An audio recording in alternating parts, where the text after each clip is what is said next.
शिव पुराण के अनुसार सोमनाथ ज्योतिर्लिंग भगवान शिव का प्रथम ज्योतिर्लिंग है। यह मंदिर गुजरात राज्य के सौराष्ट्र क्षेत्र में स्थित है। ऐसी मान्यता है कि इस शिवलिंग की स्थापना स्वयं चंद्रदेव ने की थी। पुराणों में सोमनाथ ज्योतिर्लिंग की स्थापना से संबंधित कथा इस प्रकार है। जब प्रजापति दक्ष ने अपनी सभी 27 पुत्रियों का विवाह चंद्रमा के साथ कर दिया तो वे बहुत प्रसन्न हुए।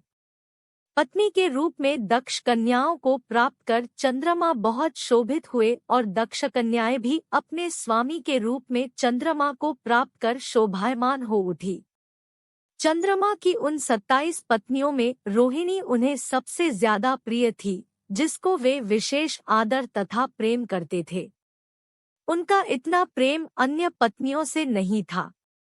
चंद्रमा की अपनी तरफ उदासीनता और उपेक्षा का देखकर रोहिणी के अलावा बाकी दक्ष पुत्रियां बहुत दुखी हुई। वे सभी अपने पिता दक्ष की शरण में गईं और उनसे अपने कष्टों का वर्णन किया। अपनी पुत्रियों की व्यथा और चंद्रमा के दुर्व्यवहार को सुनकर दक्ष भी बड़े दुखी हुए। उन्होंने चंद्रमा से भेंट की और शांतिपूर्वक कहा, कलानिधे, तुमने निर्मल व पवित्र कुल में जन्म लिया है, फिर भी तुम अपनी पत्नियों के साथ भेदभावपूर्ण व्यवहार करते हो। तुम्हारे आश्रय में रहने वाली जितनी भी स्त्रियां हैं, उनके प्रति तुम्हारे मन में प्रेम कम और अधिक, ऐसा सौतेला व्यवहार क्यों है? तुम किसी को अधिक प्यार करते हो और किसी को कम प्यार देते हो, ऐसा क्यों करते हो? अब तक जो व्यवहार किया है वह ठीक नहीं है, फिर अब आगे ऐसा दुर्व्यवहार तुम्हें नहीं करना चाहिए। जो व्यक्ति आत्मीयजनों के साथ विषमतापूर्ण व्यवहार करता है, उसे नरक में जाना पड़ता है। इस प्रकार प्रजापति दक्ष ने अपने दामाद चंद्रमा को प्रेमपूर्वक समझाया और ऐसा सोच लिया कि चंद्रमा में सुधार हो जाएगा।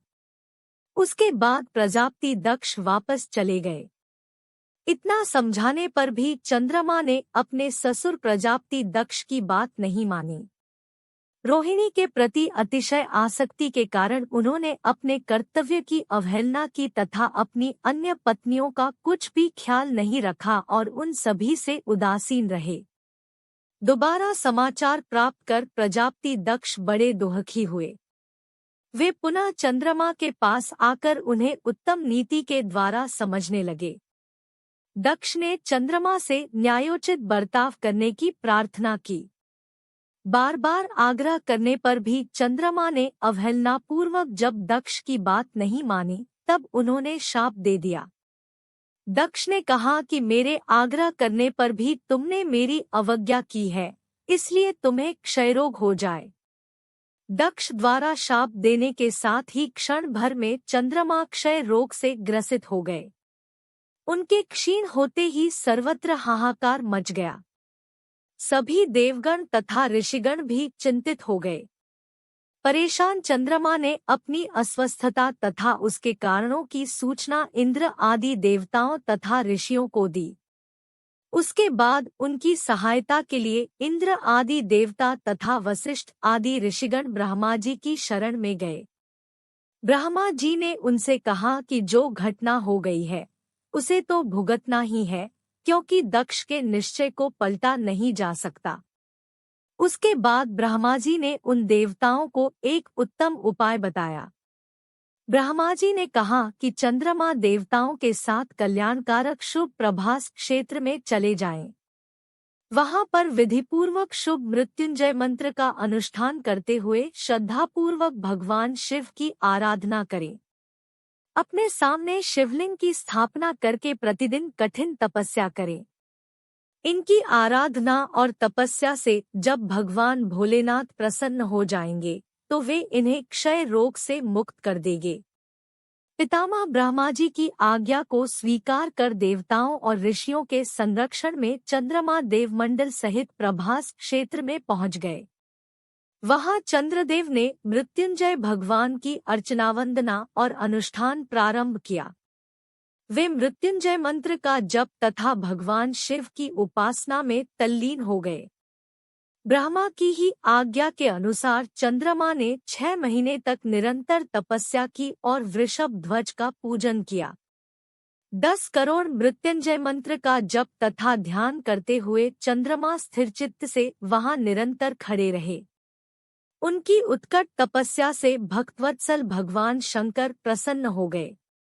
उन्होंने चंद्रमा से कहा, चंद्रदेव, तुम्हारा कल्याण हो। तुम जिसके लिए यह कठोर तप कर रहे हो, उस अपनी अभिलाषा को बताओ। मैं तुम्हारी इच्छा के अनुसार तुम्हें उत्तम वर प्रदान करूंगा।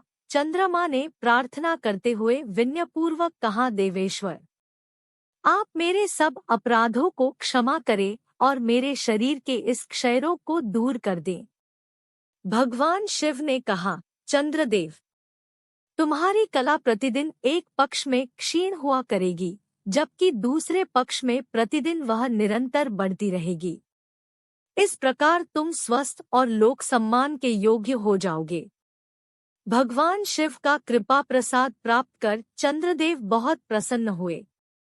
उन्होंने भक्तिभाव पूर्वक शंकर की स्तुति की। ऐसी स्थिति में निराकार शिव उनकी दृढ़ भक्ति को देखकर साकार लिंग रूप में प्रकट हुए और संसार में सोमनाथ ज्योतिर्लिंग के नाम से प्रसिद्ध हुए।